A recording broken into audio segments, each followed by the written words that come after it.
Thank you very much. And it's nice to be here. I'm actually a Wycliffe grad, so I hung around this building quite a bit back in the 90s, I guess. But I'm here tonight because the Old Testament doesn't get enough love. And I would love to see the Old Testament get a little more love. And it certainly doesn't get a lot of love from some of the new atheists that you might have read, or some of the people who will post things on Facebook and on web pages where the Old Testament makes a pretty easy target, at least superficially, if you are interested in criticizing faith or belief in God or the Bible. And so I want to talk a bit about the Old Testament, what it's here to do for us, and what we can get out of it when we read it, and give you some illustrations of related to our topic tonight on sex and slavery, and talk about how we read the Bible, and the Old Testament in particular. And let's see here. There we go. So if people want to understand the heart of God, people like Christopher Hitchens, if he really wants to understand the heart of God, and he's trying to get at that through looking at Old Testament law, he's really looking at the wrong part of the Bible, because the Old Testament really represents an accommodation to our human context of sin and separation from God. And this raises an important argument that a lot of people skip over when they are talking about the Bible and critiquing faith. And that is, we need to understand the context of Scripture and the context of the Old Testament in particular. So contextually, the Old Testament law was given to us as an accommodation to our context. It's the place where God meets human beings where we are, or where we were. And that's an important thing to realize, that the Old Testament was given to meet people where they were, but it's also there to point them to a better way. And as we go on, I hope that'll be clearer. One of the things that it doesn't do, even though it's Scripture, one of the things it doesn't do is that it doesn't represent God's original intention. And it doesn't represent where God wants people to end up. So one way to look at the Old Testament, and this is, I'm always hesitate to jump into analogies without thinking through them, but it occurred to me, one way to think about the Old Testament is to think about what a refugee camp exists to do. You can look at a refugee camp like this one in Jordan, taken not too long ago. And you can look at that and you can think about how awful life must be there, how crowded the conditions are there, and how utterly boring life must be, and tedious and stressful day in and day out for weeks, months, even years, living where this is your home. But you can also look at a refugee camp like this and recall that for the people who are living there, everyone who's living there has come from something far worse. And they've experienced horrific events in their lives. And the refugee camp for them represents housing.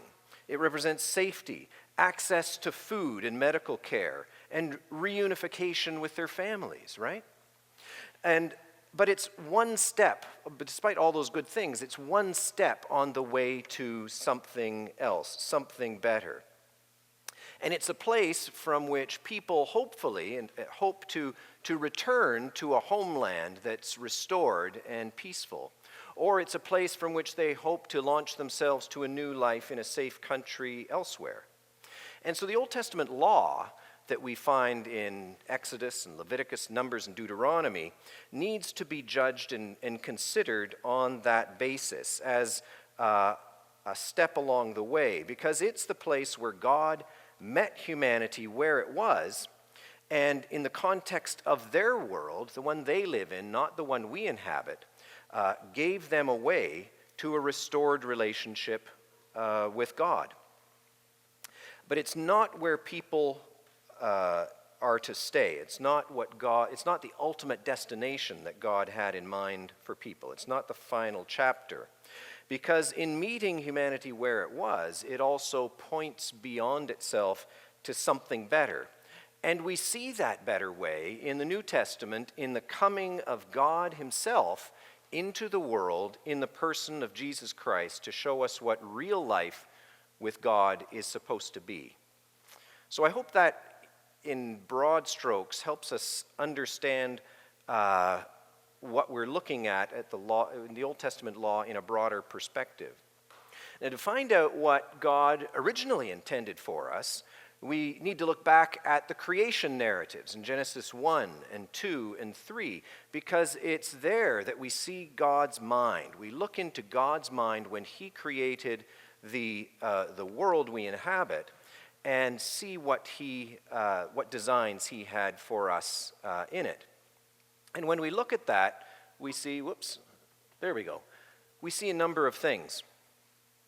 God creates the world, and human beings, the creation of human beings, come at the very end of that 6-day process of creation. And human beings are the pinnacle of that creation. When he creates human beings, in the previous days, he's judged everything. Every day gets a judgment saying it's good, except Monday, right? Even God doesn't like Mondays, it seems. And so every day's good. And when he gets to day 6 and he's finished creating human beings, he says, this is very good. And he stops his creation. And so he describes humans are situated as the pinnacle of creation, and they're very good. And human beings, apart from all other creatures that God has made, human beings alone are created in the image of and likeness of God. So everybody on this planet, whether or not they're in a personal relationship with God or not, just by the fact that they are human beings, share something of God's likeness in their person. And there's a sense in which humans are God's representatives on earth when you delve into the meaning of those words. The other thing you see in these two chapters is that God, in chapter 1, he gives this big picture. In chapter 2, he zooms in, and chapter 2 is a more personal, intimate look where you now see God relating not to the cosmos as a whole, but to the two human beings he's created. And the picture here is of perfect relationship between God and humans and between humans themselves, right?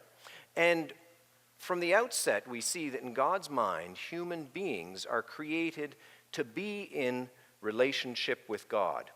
And so God fashions that first human being and imparts his own breath into that human being, bringing them to life. And then God custom makes a partner for that human being. And Genesis 2:18 says that he makes her a helper suitable for him. And that's a term that I think the King James says a helpmeet for him, right? And it's been used over the years to say, the woman is a helper, and so she is the inferior. She's like the servant of the guy. And nothing could be farther from the truth, because that word helper, translated helper, ezer in Hebrew, is in most cases used of God himself in relationship to human beings. So it doesn't impart any sense of inferiority. Quite the opposite. It says that there is something that the man needs that this partner supplies. And it's a helper literally according to his opposite. The idea is that these two creatures God has made, male and female, meet each other at their point of need, and they are created male and female, and they're created equal. And so looking at Genesis 2 and 3, we see the kind of relationship that God wants to have with these people. And it's a direct relationship. It's personal. It's a relationship in which God actually shows up each day to spend time with them face to face, to talk with them and teach them and to visit with them. But of course, all of this changes when humans disobey God's instructions and they listen to the competing advice of the serpent that shows up in the garden. And at this point, we have separation from God, we have disunity among the sexes, and we have the introduction of death into the world. And this period, after this event that we call the fall, is where things go to pieces. And that's where we now are, in a sense.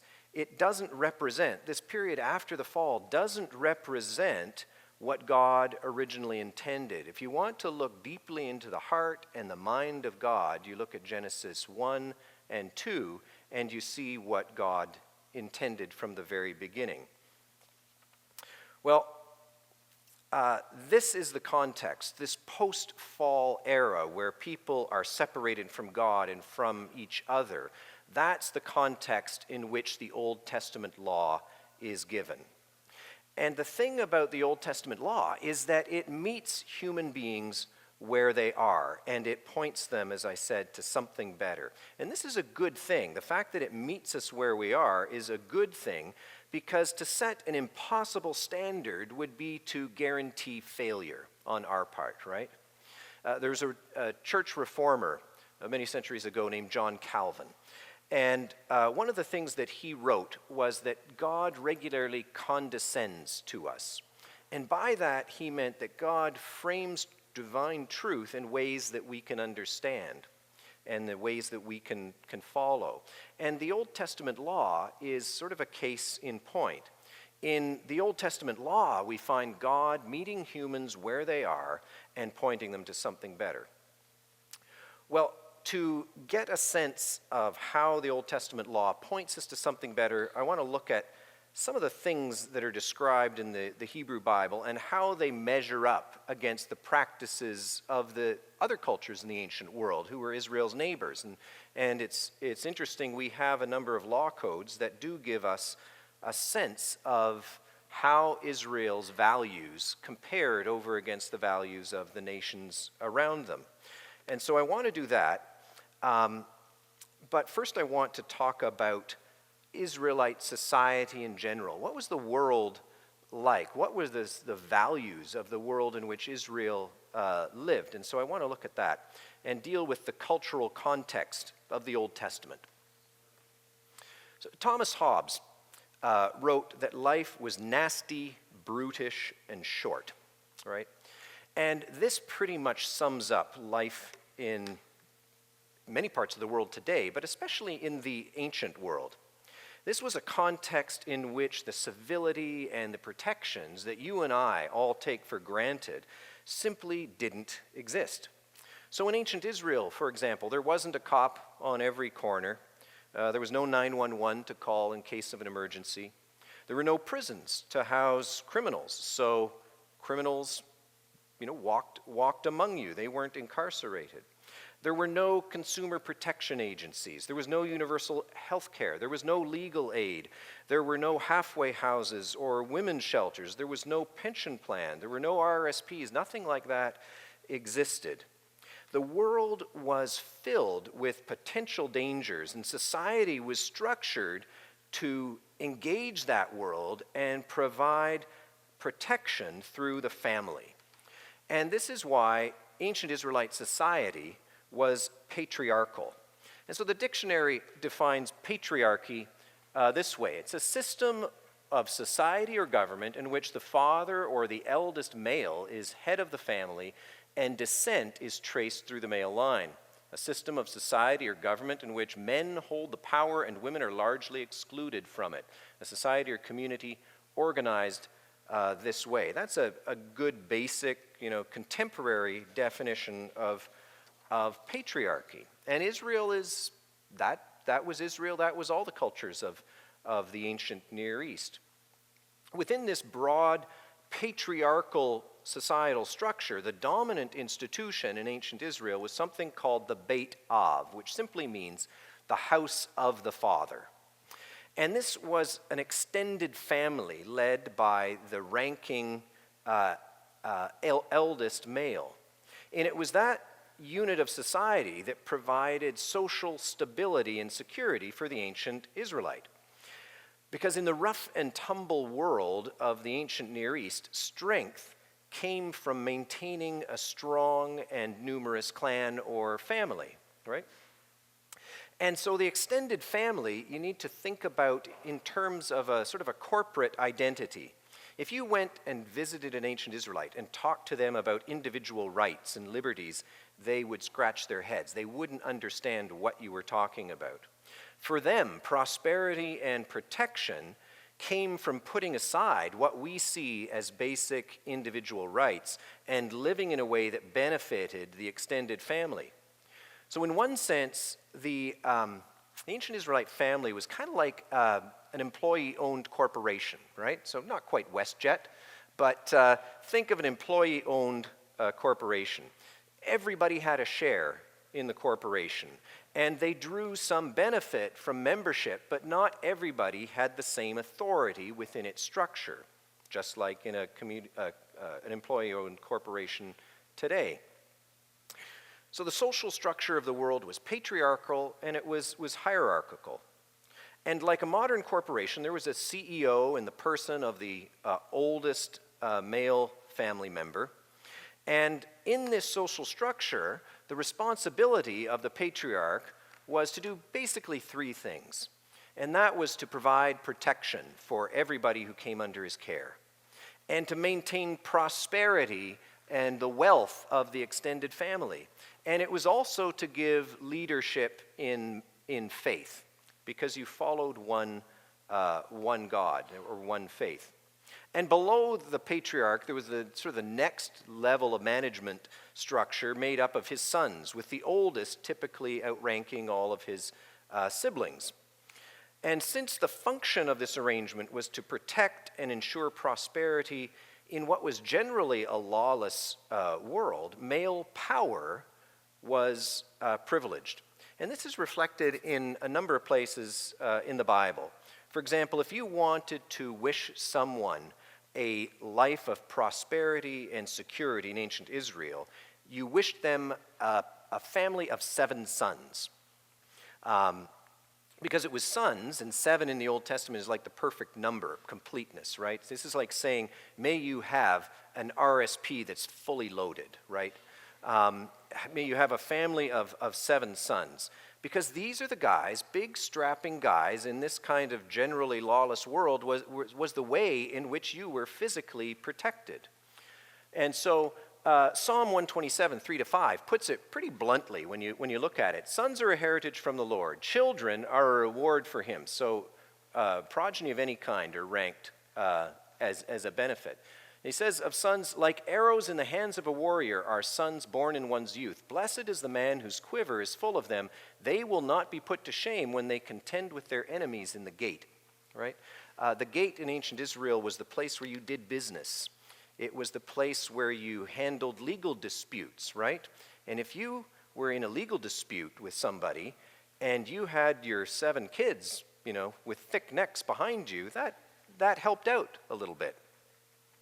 Well, where do women and children fit into this whole picture of patriarchy and such in ancient Israel? In the ancient world, women and children didn't fit into this power structure that existed to provide physical protection because they didn't have the physical presence to function in that way within that structure, right? In fact, in this Wild West context that was often the ancient world, they were seen as the most vulnerable members of society. And so they were counted among those things that needed to be protected. And so while within Israelite social structure, children they weren't property, but they bore some of the qualities of property. And this is where some people that criticize the Old Testament miss the subtlety of the text and miss the point, is that they weren't considered property. You couldn't buy or sell your wife or so on. They were things that you protected, and they were considered something like property under the logic that you will go to the mat for what you own and what belongs to you as a family, right? And those people that are the most vulnerable, physically vulnerable in your family are the things that you go to the mat for. And so women and children are treated differently from men in this context. Now we can look to lots of examples today of patriarchy. Think of the Taliban, think of ISIL and the way women are regarded there, and that takes this idea to an extreme and perverts it and distorted it, so women and children really do become like property. And there you protect women particularly. Kids seem to be able to do what they want, but often women are almost incarcerated, and they're not allowed to go anywhere without a male relative, even if it's a male toddler, so that they have that male accompaniment, even if the age of that child means they can't possibly provide any kind of protection. So this is a very different understanding, and we shouldn't lump biblical patriarchy in the way it's presented in the Old Testament along with what we find in those societies today. Israel didn't go to this extreme, and you just have to read a chapter like Proverbs 31, where it lists all of the remarkable accomplishments, the liberties, personally and financially, that the woman at the end of that book displays. Well, given that the aim of the clan was to promote protection and prosperity of the clan as a whole, those who were more vulnerable and hence open to coercion were limited in how they could act on behalf of the family. And so this is reflected in the laws of oaths that we have. So swearing an oath in public as a way of concluding a business deal or negotiation. And so the laws for men and women do differ. And this is one of the points of criticism that people pick up on in the Old Testament. So the first applies to men in verse 2 there in Numbers chapter 30.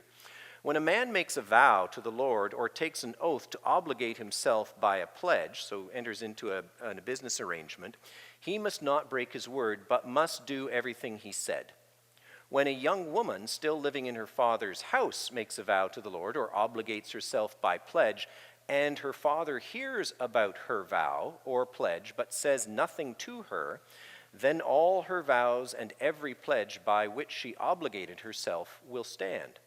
But if her father forbids her when he hears about it, none of her vows or the pledges by which she obligated herself will stand. The Lord will release her because her father has forbidden her. And so while an adult woman while a woman is free to make an oath, it's binding only if her father or husband ratifies it. And this is because oaths have consequences for the prosperity of the clan more broadly. It's just not your individual wealth that you're discharging. You're discharging wealth on behalf of someone else. And so the unrestricted freedom to make oaths was given to those who could do so from a position of power rather than one of vulnerability. And in that social setting, women and children were more vulnerable and more easily coerced, and so they were not obligated. And so this really, as you read it closely, is a freedom or a release from an obligation that this person might have made. And so it may be one that was made under duress and on her own, and so it has to be ratified because of the possibility that she was coerced into to making it. The same is true of marriage. In the ancient world, you didn't just fall in love and marry whomever you wanted. Marriages were alliances between tribes and clans, and they involved a transfer of wealth. And so marriage was entered into by parents, and arranged rather by parents for their kids. And so the parents of each member of the couple would get together and arrange things. And so returning to the analogy, and because this involved the transfer of wealth and alliances that involved protection and social stability.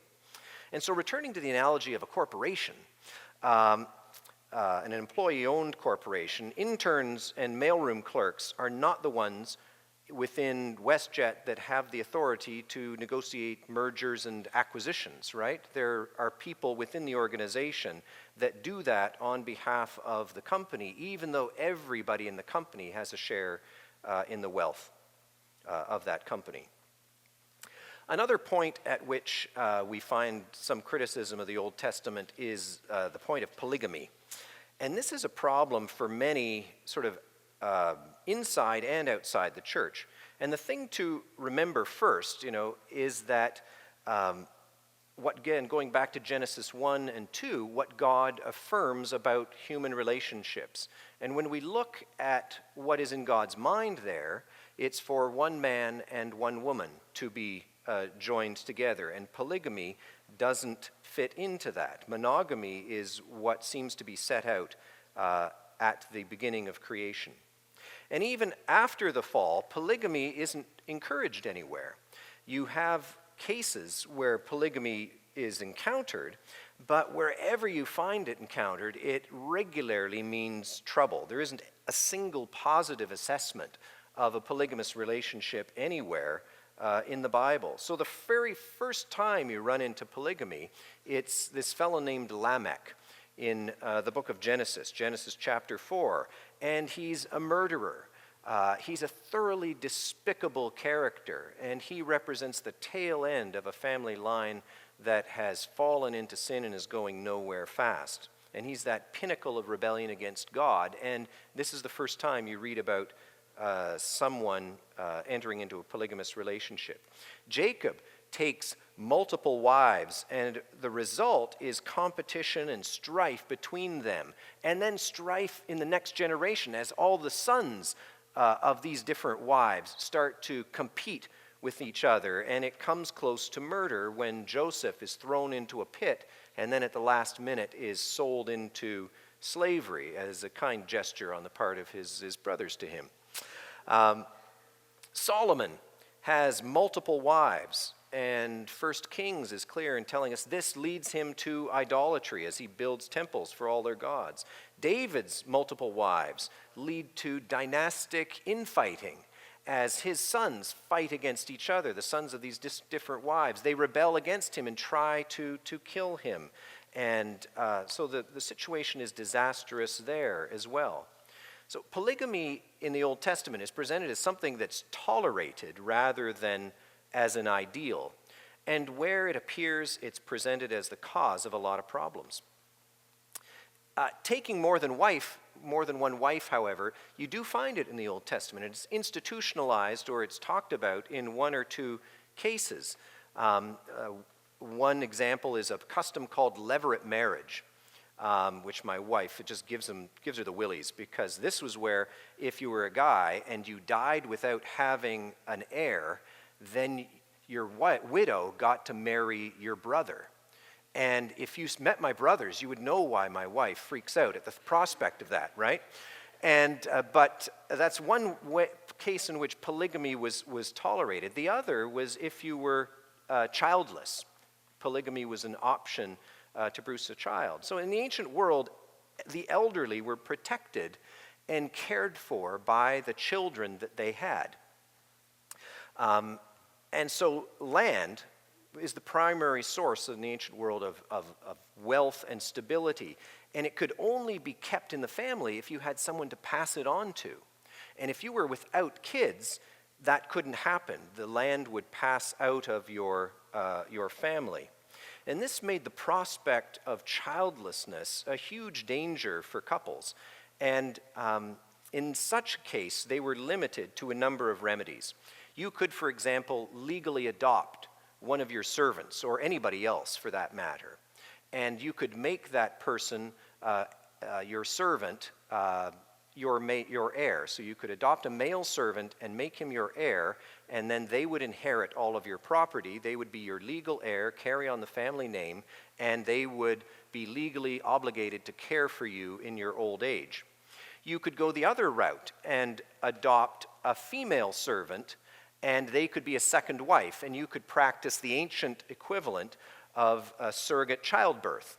So people sometimes do that today. This is the ancient equivalent of that, where a servant within the household is elevated from that status to the status of wife, and she produces an heir for you who can take care of you in your old age, and she has legal protections in doing that so that she's not discarded once she's produced an heir, and so on. Well, we have another example in the Old Testament as a practice that strikes us as pretty offensive with regard to women, and this is one that gets highlighted as well. Exodus 21, verse 7 to 11. If a man sells his daughter as a servant, she isn't to go free as men servants do. If she does not please her master, who has selected her for himself, he must let her be redeemed. He has no right to sell her to foreigners because he has broken faith with her. If he selects her for his son, he must grant her the rights of a daughter. If he marries another woman, he must not deprive the first one of her food, clothing, and marital rights. If he doesn't provide her with these three things, she's to go free without any payment of money.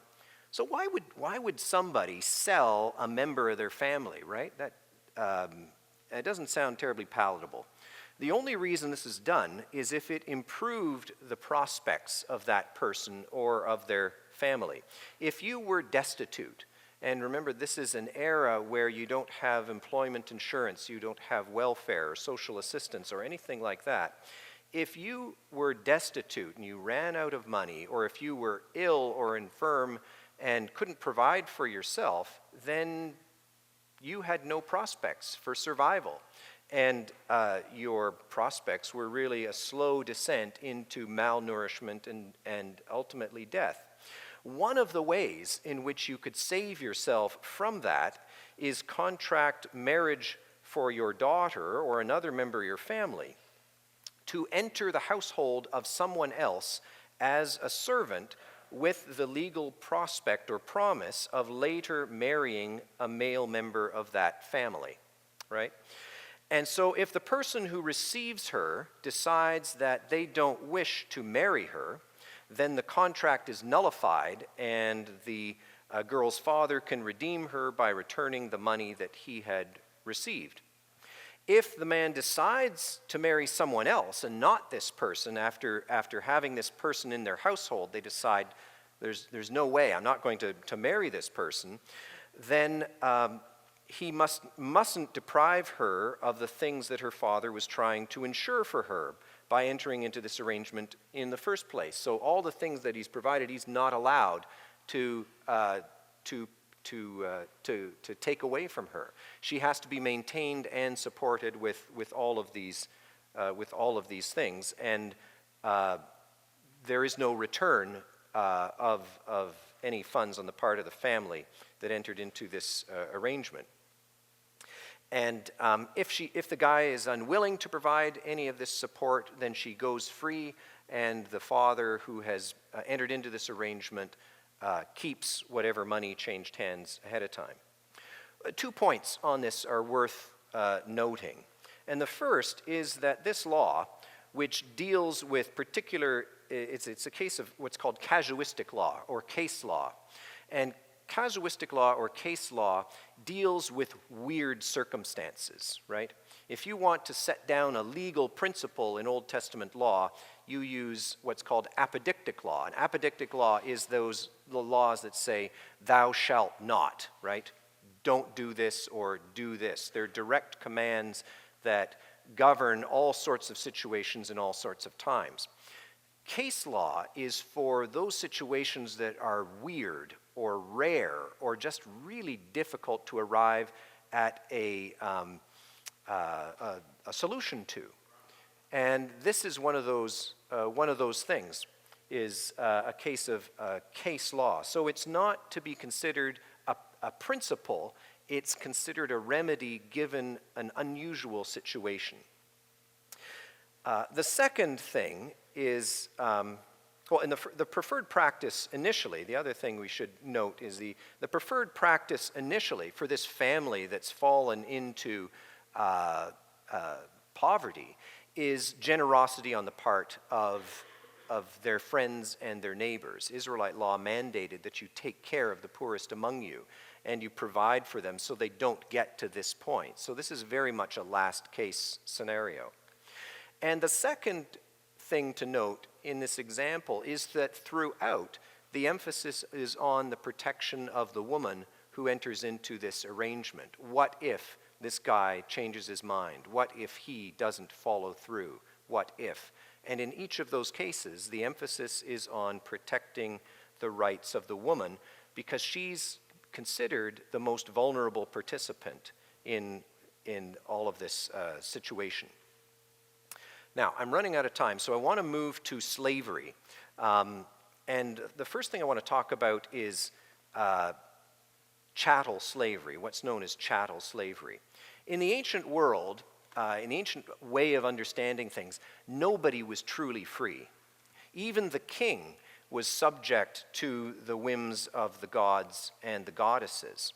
And everyone was subservient to the gods, to the king, and to the hierarchy that defined ancient societies. And so everybody was a slave to, every human being was a slave to the king. And so in the ancient world, you have three broad categories of people. And the first are the free citizens, those people who are priests, nobles, merchants, landowners who fully participate in society. And then below that, you get a subservient class of, a subordinate class of citizens or serfs. And these are people who may not have had land. They might have been craftsmen, shepherds, laborers, tenant farmers. And so they're one step down. And then at the bottom of society, you have what are called chattel slaves. And these are people who are considered in the ancient world surrounding Israel to be the property of their owners. They often were comprised of citizens of war, of people born into slavery. And so they're the kind of slaves you think of when you watch the movie Spartacus or the Ten Commandments and the Israelites leaving Egypt and that sort of thing. That's chattel slavery. They were prisoners of war. They were people who had been captured through and traded through human trafficking, or they were people born as the children of chattel slaves. And they could be bought and they could be sold. They could be given as gifts. They could be passed down in a person's will. And in Babylon, they could actually be returned to the seller if they were defective. And so we have two law codes, a series of law codes that we find in the ancient world. One is the Code of Hammurabi, down in the right from Babylon. He was king of Babylon. And then we have a number of Hittite codes from what's now eastern Turkey. And in Babylon, in the Code of Hammurabi, we read this: if a man purchases a slave or a slave woman and then claims arise, his seller shall satisfy claims. And there was even a 30-day guarantee on epilepsy. So if you discovered within 30 days that your slave was epileptic, you could return it in Babylon for a full refund. And in ancient Israel, we don't have anything like that. We do have one passage that deals with slavery, but where it's permitted, but that's it. This is the one place where owning slaves is permitted. As for the male and female slaves whom you may have, it is from the nations around you that you may acquire male and female slaves. You may also acquire them from among the descendants of the foreigners living among you, and from their families that are with you who have been born in your land. They may be your property. You may keep them as a possession for your children after you, for them to inherit as property. These you may treat as slaves, but as for your fellow Israelites, no one shall rule over the other with harshness. And so this is something that does allow slavery in ancient Israel, but it limits in a number of important respects the owning of other human beings. And in this sense, it meets Israel in the social context in which it finds itself, but it points them to something different. Since Israelites, unlike the other nations around them, where in Babylon, a Babylonian could be a chattel slave. In Israel, no Israelite could be a chattel slave. And so that eliminated a vast number of people who could be put to slavery, because in the ancient world, you tended not to travel to other countries and to settle there unless things were really, really awful in your home state. Slaves, according to this law, could be purchased from the nations surrounding Israel and from the descendants of foreigners living in Israel. And in each case, this places a hurdle in the way of acquiring slaves. So some read verse 45, you may acquire them from among the descendants of the foreigners living among you, etc., as saying that foreigners within Israel could be enslaved. But a better reading of the text doesn't allow this, and other passages don't allow this, because such temporary residents had protection under the law that put them on the same level as other Israelites. And so as landless people, they were considered vulnerable. They didn't have the security of land. And you have a number of places in the Old Testament that says these three classes of the most vulnerable people in society, those people who don't have the protections of land, who don't have the protection of family that we've mentioned already, they're the people God himself takes special care of. And if you abuse them, I, as God, am going to lower the boom on you. And they're widows who don't have a husband or a family to take care of them. They're orphans who don't have parents to take care of them. And they're the strangers who live among you, the foreigners who live among you.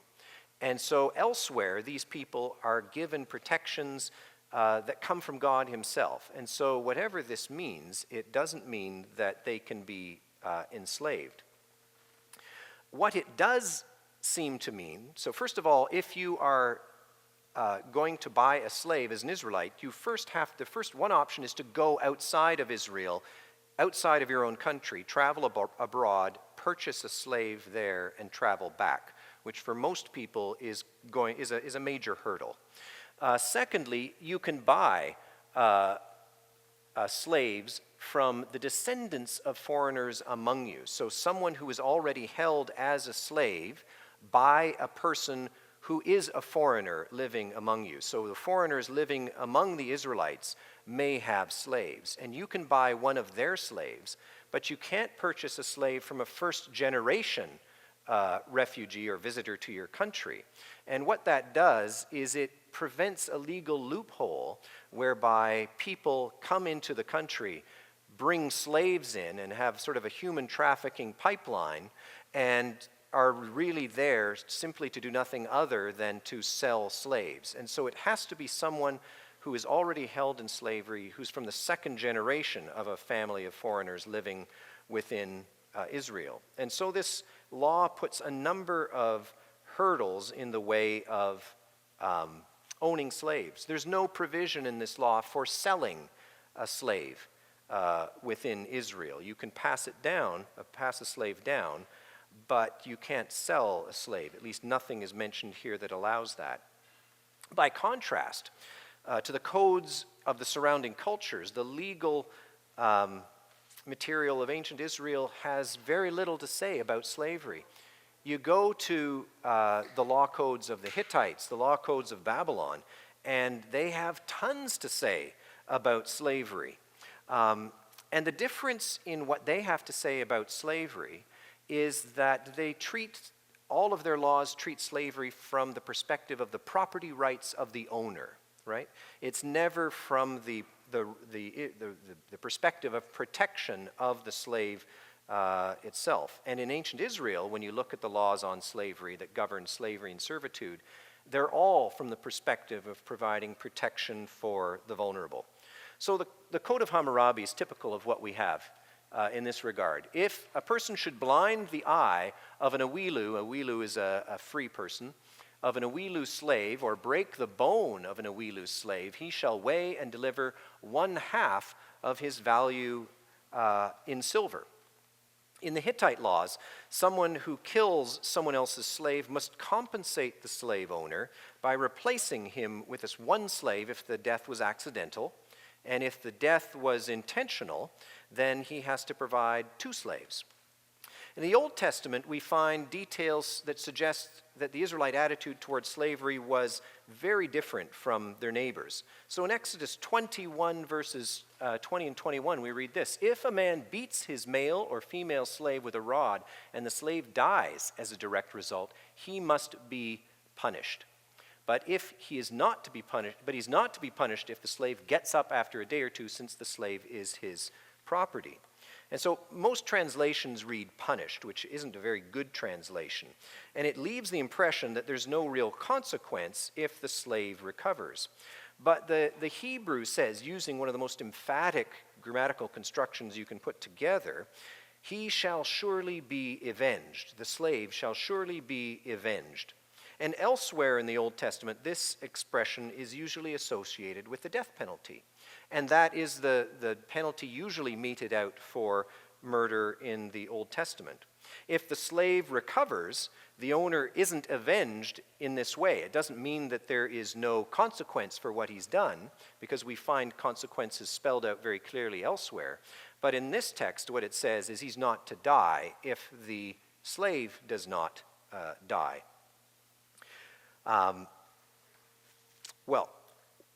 The marked difference in ethos between the ancient Near Eastern law and the Israelite law is also reflected in this same chapter, which details an injury to a slave by his or her owner. So if a man hits a manservant or a maidservant in the eye and destroys it, he must let the servant go free to compensate for the eye. And if he knocks out the tooth of a manservant or maidservant, he must let the servant go free to compensate for the tooth. That's sort of a weird thing. And again, this is another casuistic law. And the fact that you've got an eye and a tooth mentioned here is, and in the same passage you have an eye. This is the same chapter where you have the lex talionis, the law of compensation, an eye for an eye, a tooth for a tooth, right? And so here in this verse, it's not just limited to eyes and teeth, but you should understand it to be any kind of significant injury that an owner might inflict on a servant or slave. And so the chattel slave was property.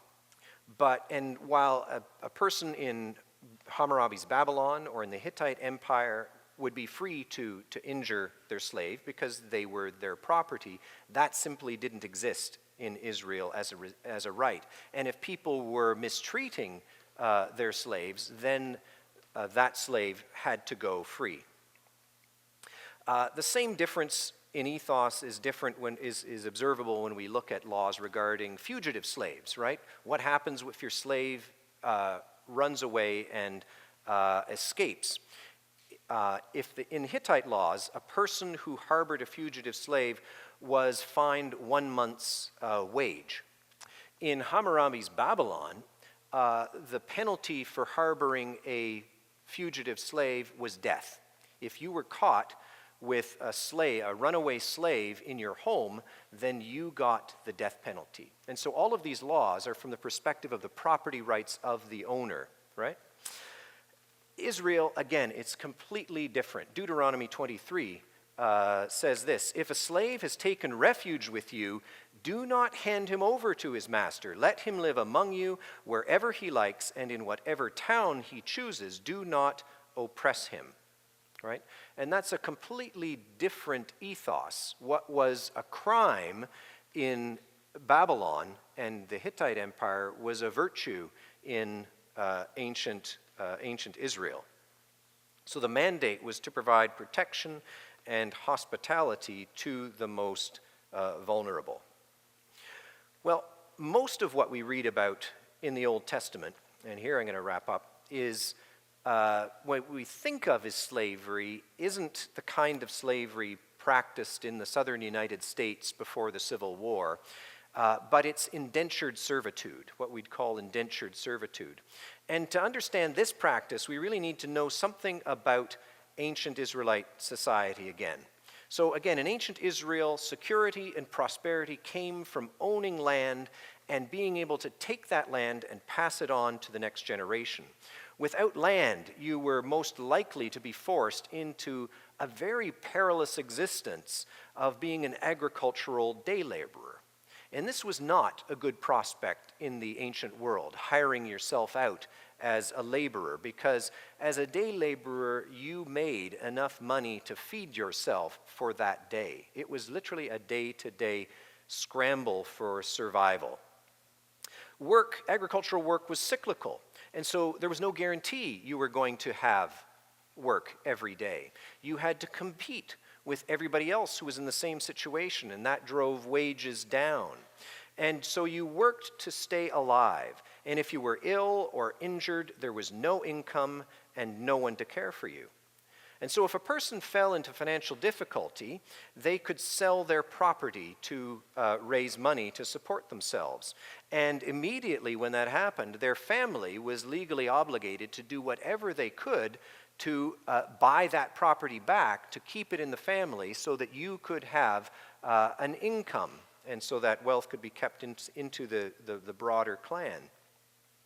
And failing that, you were supposed to be supported by the people around you, the people who lived around you. There was this ethos of radical generosity that was supposed to take root. But if all of that failed, then the last rung on that ladder, or the last strand in that social safety net, was what we call indentured servitude. And so for the ancient Israelites, this chain of events formed part of a social safety net that ended up, and if you ended up at the end of that and you still were without support, you could sell yourself or a member of your family into a working relationship with another family. And so the final remedy was temporary servitude. And so an Israelite who entered service in this way was housed and clothed and fed and protected by the family they served. And they were cared for when they were ill or they were injured. And whether or not there was work for them each day, they still were fed and cared for. So if you had to make that horrible choice of living as you were living and facing starvation because you were injured and unable to work, this was your choice, to contract yourself into a temporary situation in which you served another family. And it was temporary because that service could not extend beyond 6 years. In the 7th year, that service and that arrangement ended.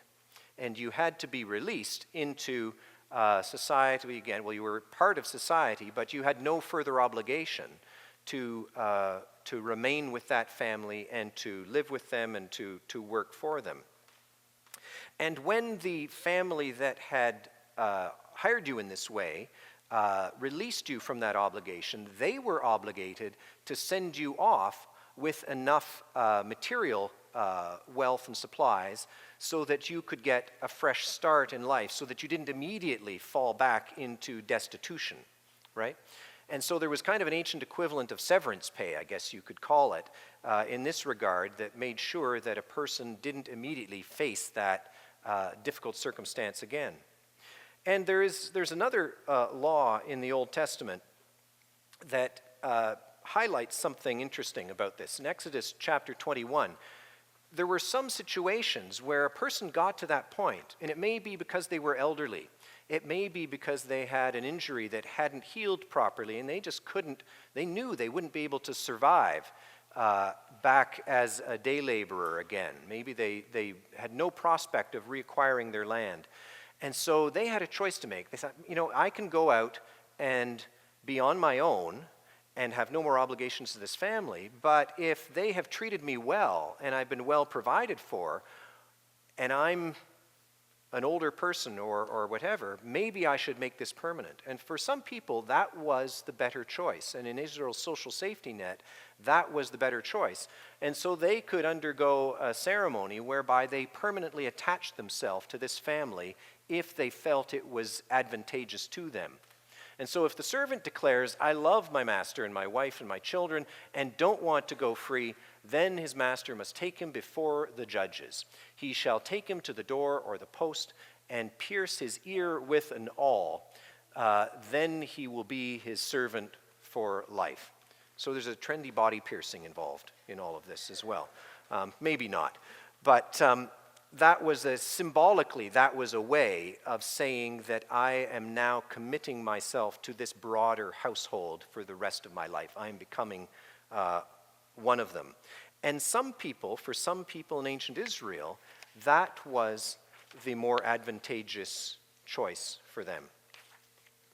And so, what do we think about all this? It's important to remember, again, when you're looking at the Old Testament, that these laws that we find don't represent the ideal. If you want to talk about the heart of God, how God originally intends it, go to Genesis 1 and 2 and look there. And there you'll find that people are made in the image of God. They're equal, male and female, and that they're made for relationship with God that's real and personal. God shows up every day to spend time with them. But in this in-between time after the fall, where you get people sinning and they've separated themselves from God and they're now separated relationally from other human beings as well, God meets those people where they are with laws that provide protection for the vulnerable within the world that humans have created for themselves, right? And so you have things like patriarchy. But things like patriarchy, when you look at it and you think about it in terms of what was in God's heart and his mind at the beginning when he started everything, you have to think something's wrong here. The fact that we have these laws tells us that something's not right with the world that we live in. And that's why the Old Testament points beyond itself to Jesus Christ. And so we have in the New Testament God himself coming into our world personally. So you don't have to go through a priest or into a temple to try to experience something of God. God himself takes on human form to once again walk among humans and show them what real relationship with God was all about. And in this new body that God creates with those people who call themselves followers of Jesus and want to mimic him and be like him, there's a new creation that takes place, just like the creation in Genesis 1, but it's a creation of values that lives in us and among us. And it says, now that this faith has come, we are no longer a guardian, which was the law. We don't have the law anymore to sort of fill in that gap and lead us by the hand. In Jesus Christ, you are all children of God through faith, for you have been baptized into Christ and have clothed yourselves with Christ. There is neither Jew nor Gentile. There is no longer slave or free. There is no longer male or female, for you are all one in Christ Jesus. If you belong to Christ, then you are Abraham's seed and heirs according to his promise. So what we find in the New Testament is what God is pointing us towards in the Old Testament. And that's that place where God tells us that he wants real and intimate relationship with us, and where those divisions that had separated us in the past, in that time of the law, no longer exist. There is no longer slavery. There is no longer subordination the way we have it in the Old Testament. Within the body of Christ, that heart and mind of God is to be truly reflected in the relationships that we have with each other and the relationship that we have with God. Well, I've gone way over my time, and I apologize for that. So if anybody has any questions, I'd be happy to think about them now.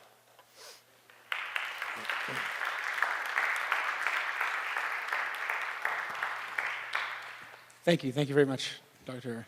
Irwin. If you have a question, raise your hand. I'll come over to you, and you can stand up. Thanks a lot. That was a great job of giving us some context specifically for the Old Testament. So I just had a quick question. I was wondering if you were saying that chattel slavery is the same thing as indentured servitude, or is there a difference between the two? No, they are different, and chattel slavery was that kind of slavery where you were property, right? And so you were something that could be purchased. You could purchase someone, and that became part of your wealth as a family, right? And it's the sort of thing that in other cultures you could sell, and you would be compensated for because this was your stuff, and somebody else broke my stuff, and so they've got to give you money for that. And chattel slaves were typically acquired through as prisoners of war. And in other cases, they're acquired by people raiding border regions. We read about this in Amos, where the nations around Israel are condemned for this kind of activity, raiding each other and Israel itself to acquire slaves. And so in that sense, the Old Testament frowns on this because it forbids slave trading in this way. But again, in ancient Israel, you didn't have the power of life and death over your slave the way that people in Babylon, for example, did, or the Hittite Empire, the Assyrian Empire, where because it's your property, you could do with that person whatever you wanted. In Israel, even though that person was considered your property, if you harmed that person, you had to release them. And so the emphasis there in the laws governing this is really on, again, protecting that person who's considered vulnerable. And what you do find in the one place where there's a law pertaining to chattel slavery in the Old Testament, it's one where if you read it carefully, you realize there's significant hurdles to acquiring those slaves.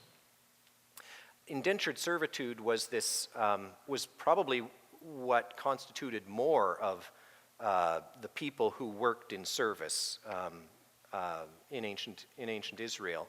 And they could be Israelites, they could be foreigners, but it was for a limit of six years. In the seventh year, you had to be free, right? And particularly for Israel, they were God's people, and so other Israelites couldn't own Israelites because an Israelite in particular could not belong to you because they belonged to God. You had at Sinai come into a covenant relationship with God where God says, I shall be your God and you shall be my people, right? And that on its face eliminates the possibility that you can own another Israelite. And so people could enter into a relationship of servitude that on the surface looks like slavery, and a lot of the new atheists will attack it on that basis, but it's really the only kind of social safety net that existed for someone who was very vulnerable in the ancient world. And while everybody prefers their liberty so that they can come and go and do as they please, for some, this was like signing a work contract. It was really like signing a work contract for a period of 6 or 7 years. Thanks, good question. Okay.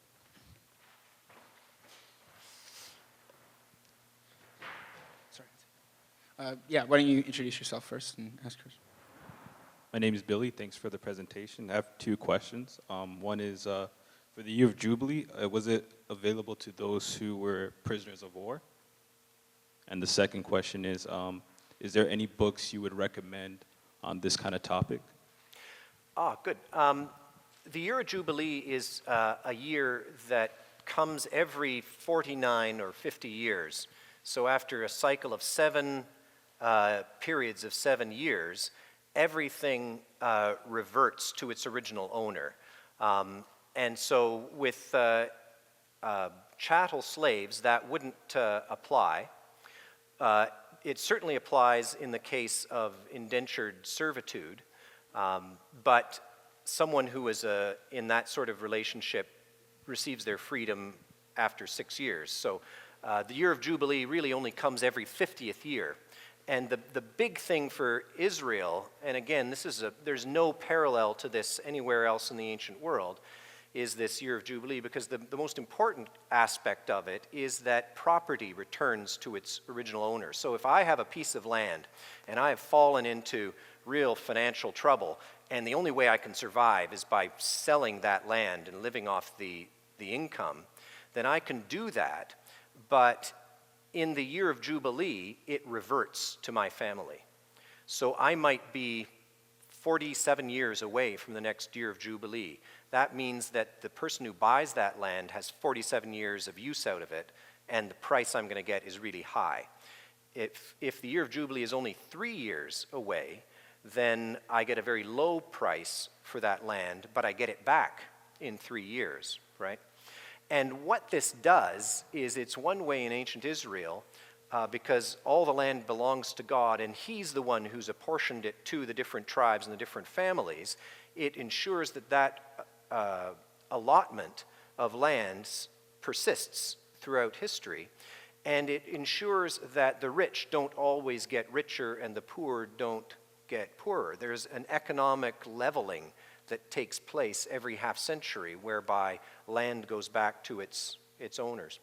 And on the question of books, there's a number of really good, it depends on how much you want to read. If you want to read about something as thick as your thumb, there's a book called Is God a Moral Monster by a fellow named Copan, C-O-P-A-N. And that's a great book that covers a whole range of issues that arise out of the criticisms of new atheism. If you want to read a fatter book, it depends on what you want to do on your reading week.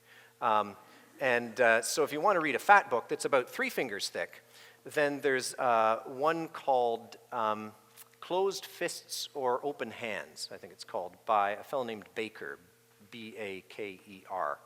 And that's a great book, and it's all on wealth and poverty in the Old Testament. And it goes through the laws of ancient Israel and in great detail compares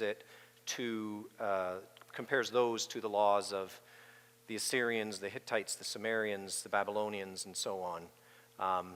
And so it's a big, thick book, and it's detailed, but it's a lovely, here I'm speaking as somebody who teaches Old Testament. I say it's a lovely read. It may be different for you.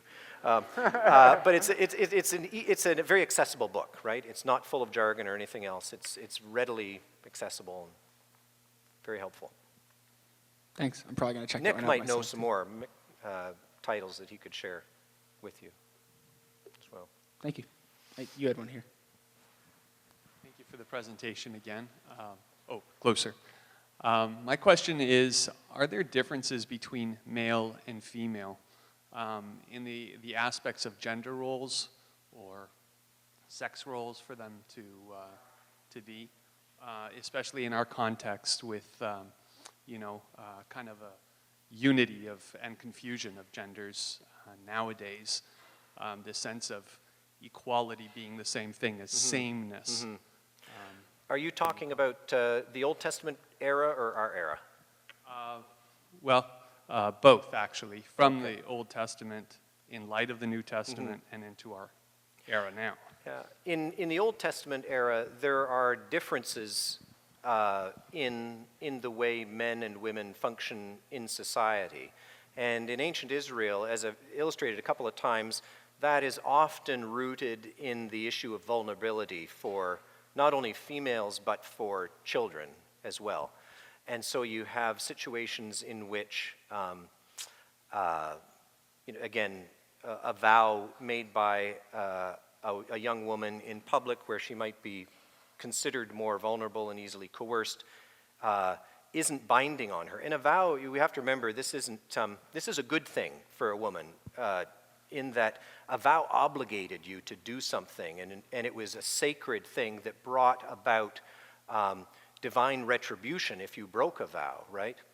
And so because the law recognizes there's the possibility of coercion for certain people within this societal structure, it provides what is really an extra protection so that this has to be ratified. And if the father doesn't say anything, then it stands. But if he sees, this isn't a good situation, he can negate that, and she suffers no divine wrath, nothing as a consequence of that. So you have those sorts of differences. One of the things that Proverbs 31 shows you, Proverbs is this book of wisdom, right? And it talks about how to be successful in life.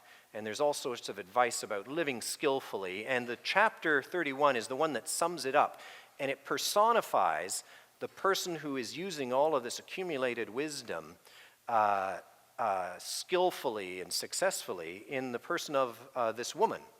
And it takes this anonymous woman and describes all of the things that she does. And she goes out and makes business deals, and she hires servants, and she takes care of her the household economy and so on. And she does all sorts of things quite independently. And so there's lots of of roles that when you look at this example, that it's, they're the sort of things men would be doing as well. And in other societies, women probably wouldn't be engaged in. With regard to the New Testament and the era of the church today, there's lots of disagreement over this. And it's this last, where you fall on this depends on the extent to which you regard the situation in Genesis after the fall, where God says now to the woman that the man shall be your head and your desire will be for him, and so on. There's this hierarchy installed. Is that an accommodation, or is that the mind of God at work and his divine intent? Because before sin enters into things, a chapter earlier, you get perfect equality. They're both made in the image of God and share in his authority on earth and that sort of thing. And so how you look at that verse in Genesis, those passages in Genesis that introduce this hierarchy, that you have to consider that takes place after the fall. And so that you have to think is also perhaps an accommodation to this weird situation that we find ourselves in now that sin has entered the picture. And then it also depends on what you think of the New Testament letters, in that some people would look at a New Testament letter that says a woman shall not teach or have authority over a man, and say, well, that creates a principle. But what we're doing when we're reading a New Testament letter is reading one half of, it's like opening somebody else's mail, right? And you're only reading one half of that correspondence, and you don't know what's prompted that situation. And so a lot of people describe these as situational theology directed to one church at one point in time regarding a specific situation that we may not know the entire details of, so we need to be cautious about turning that into an overarching principle. And people who take that view would also look to this and say that whatever happens after the fall, where there's a hierarchy installed, it's now negated and things revert to that perfect state of equality in the church and in the body of Christ, because we don't have Jew and Gentile. There's no Tower of Babel where everybody's, in different nations. We're all one people before God. There's neither slave nor free. There's no hierarchy of labor or status in the world or among you. And there's no male or female. And so people who emphasize this verse would say, no, there aren't any distinctions that should be made in that regard. So it just depends on how you interpret different passages of Scripture and the weight you give to them. Thanks. Great answer. Great comprehensive question. Others?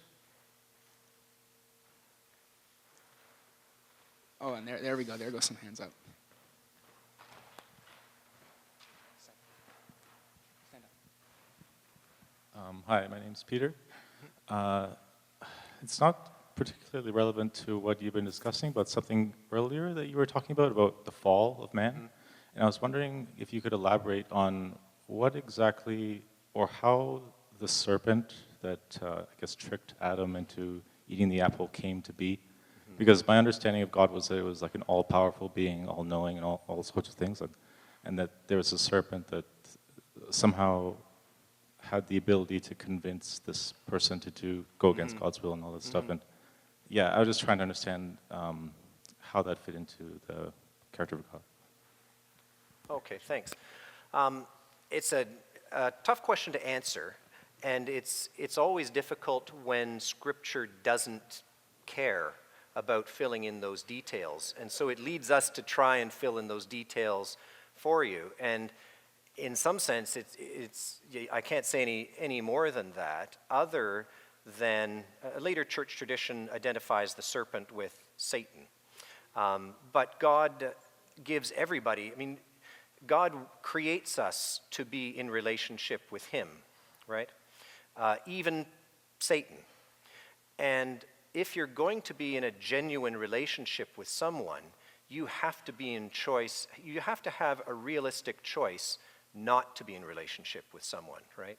And so that doesn't provide, that doesn't imply any imperfection on the part of God in creating this person or that creature or whatever. All it says is that God creates us with a choice to be in relationship with him and follow him or reject him. Because you can't have true relationship where there's coercion. You create someone who's a robot who has to do what you say. That's not a real relationship. You kidnap someone and force them to be, with you and live with you. That's not a real relationship. And so people, whether they be angelic beings or human beings, have to have that opportunity to say, no, I'm not going to do that, and I'd rather do things my own way. And whatever the serpent represents, whether it's to be identified with Satan or just some crawly thing, or a metaphor for something, it represents that idea that we can say no to God, and you can't have genuine relationship without it. And the amazing thing about God is that he puts up with that, and he draws us back to himself. We're not forced into relationship with God because that's not a relationship. So I'm sorry, I would have trouble answering that question because, Scripture's silent on that and a whole lot of other things that's more sophisticated than Adam had. And did Adam have a navel? But it's a better question than that. But it's just as hard to answer. Thanks. Hi, I have a question about slavery. You brought up the verses from Exodus 21, verse 20 to 21, and you mentioned that there was a mandate in that time that looked after the hospitality and protection of slaves. Mm-hmm. I just don't understand how those two, that mandate is present in those two verses. Could you expand on that? That was back, let me see how far. What were the verses again? Sorry. Exodus 21 and 20 to 21. Okay, so there you go. So if a man beats his male or female slave, so this is a person who is property, right? So it's a person that has been a prisoner of war or whatever, purchased from abroad or purchased from a second-generation foreigner living among you, a person who's already been enslaved. If this kind of person is beaten with a rod and the slave dies as a result, the person who beat them, most translations say, must be punished. And what that means, this puts this on a level of murder. So this person who has been killed, in another context, like in Babylon or in the Hittite Empire, that wouldn't be a punishable offense. Here it is a punishable offense, and it's punishable given the Hebrew and the use of the Hebrew elsewhere by death. And in that respect, this person is treated like any other Israelite. And so they go beyond being property in that you're not normally, if you break someone else's property, there's no real consequence for that. You might compensate them, but here you compensate with your life. And the reason Israel has this death penalty for situations like this is Israel is, you don't have prisons, right? So you can't say, 3 years behind bars for you or whatever. You didn't have prisons, and so their justice system was based on recompense. And so if you stole something, you stole someone's goat, and you were caught, you had to replace it with another goat and pay a 15 or 20% penalty on top of that, right? But there were some situations where you simply couldn't, and all of this had to be established by 2 eyewitnesses. There's some situations where you can't compensate. And so if you rape someone, you can't unrape them. And if you murder someone, you can't bring them back to life. And where you can't compensate, you compensate for them with yourself. And so in a case like this is a human being. And because all human beings are created in the image of God, you pay for your life if you take the life of something else that is in some way a representative of God. And so this is a protection for slaves that goes well beyond what you find as the norm in the ancient world, in that other people weren't accountable for killing a slave. In Israel, you were supremely accountable. You couldn't pay a fine, you paid with your life. Okay, we have time for maybe probably two more questions, and then we can do a little bit of informal discussion afterwards. Come on, I know there's more out there. It can't be just me.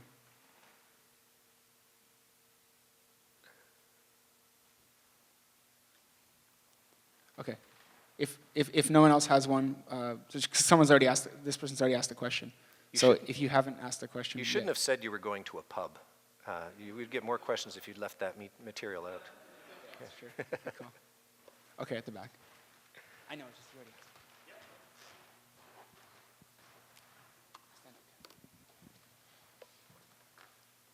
Hi. So I just wanted to be clear in terms of being a servant. Would you say that it's fair to say God's intention of, I guess, that servant-master relationship is for the servant's protection? I just wanted to be clear on that.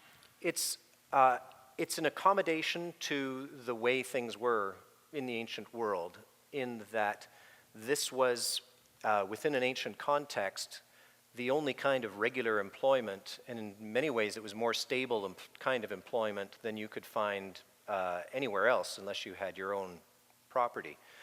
And so it's an accommodation to the way things were in the ancient world, and it provides something of what we would call a social safety net, so that if you did come to a situation where you had no other prospects, this was one route where you could provide for yourself and your family in a stable setting where you had shelter, food, clothing, the protection of a family that you would not have on your own. So the other prospect is, if you could be on your own, but you're probably in that situation because you haven't had family to intervene on your behalf. And this attached you to another family and brought you under that umbrella of protection. And even within that context, it gave certain protections for you in the way that you were treated. So anything that applied to a chattel slave, as far as injury and that sort of thing, applied to you as well. And in being released from that, you got the ancient equivalent of severance pay. And it was the kind of situation that for some people, it was attractive enough, given their personal circumstances, that it was something they were willing to make a lifelong commitment. So how would you comment on slavery that occurred after the Old Testament? So would you say that the way things kind of follow through with that weren't in line with the law? Are you talking about slavery, say, in the American South or in that sort of thing? Mm-hmm. Yeah, this is interesting. It's a good question, in that Christians, you can go to Robarts Library and sign out a book that has sermons on slavery from the United States, people who were using Scripture to argue for slavery, people who were using Scripture to argue against slavery. And so Christians, argued, really strongly on either side of this issue. But what the people who are arguing for slavery are doing is saying things like, they're confusing indentured servitude with slavery, for one, and they're not drawing the proper distinction between the two. And they're simply pointing to a bad situation and saying, well, Abraham did it, and Abraham had slaves, so it's okay for us to have slaves. And they're ignoring the trajectory that you have throughout the Old Testament, and where the New Testament says that this should be abolished, and just pointing to an example. The people in the Old Testament are not always good examples. We shouldn't see them always as role models. And those who used Scripture to argue for slavery were using a deeply flawed social situation and trying to take it as a model for how they were to behave, and that simply wasn't the case. And they weren't even meeting the ancient Israelite standard of care for slaves in any event. And it's interesting to know that if you go back to the evangelical movement in Great Britain at the end of the 18th century and the beginning of the 19th century, the people who worked hardest to end slavery were Christians. And so it was William Wilberforce and a group that was derisively called the Clapham sect that worked long and hard to end slavery in Great Britain. And in around 1805, they were able to pass a law in Parliament banning the slave trade, which meant you couldn't transport slaves any longer. You could still own slaves in Britain after that point, but you couldn't transport them. But what that did is it turned the power of the Royal Navy from guarding slave convoys to disrupting slave convoys. And in 1833, Parliament finally passed a bill outlawing the owning of slaves and emancipating slaves throughout the British Empire. And it was Christians that worked against the government to bring that about. In more recent times, in the Belgian, what became the Belgian Congo, originally was the private slave nation of King Leopold II of the Congo. The people that ratted him out, he built this entire country of the Congo as a slave state. It was one big, massive plantation, essentially. Millions of people died. The estimates 10 million people died at his hand and as a result of disease that was brought by Westerners and by direct mutilation and killing. The people that ratted him out were Christian missionaries. And it was through the actions of Christian missionaries that word got out to the United States and to Great Britain to expose this kind of thing and put an end to that. There's a book called King Leopold's Ghost that tells the story of this, and it almost reads like a novel, but it was a very little-known story until recently. But Christians have been always at the forefront of social justice throughout history, and while we may not feel it today, most of the work in social justice globally is still being done by Christians. It may be hidden in church basements, but it's still being done. Sweet. Especially, thanks for bringing up that point about Wilberforce, because if you didn't, I was going to. Yeah, my kind of a cool little thing. One of my best friends and spiritual brothers, his name is Daniel. We were roommates in Ottawa for a long time, and he's currently doing his PhD in history on how it was the gospel of Jesus Christ that actually motivated men like John Newton and William Wilberforce and these people to fight for freedom for these people. Mm-hmm. And you look at movements in the modern day. So I don't know how many of you guys, put up your hand if you heard of the Canada's anti-human trafficking law. Has anyone ever heard of that? There's like a few hands. Oh, look at that, it's more than I thought.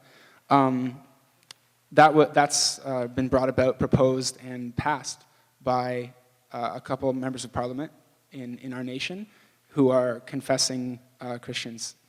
And they cite one of the reasons why they work with these people as the fact that they look at the example of Jesus and that he hung out with the poor, the enslaved, the least of these, he called them. And those are the people that he said are going to come first in his kingdom. So pretty sweet.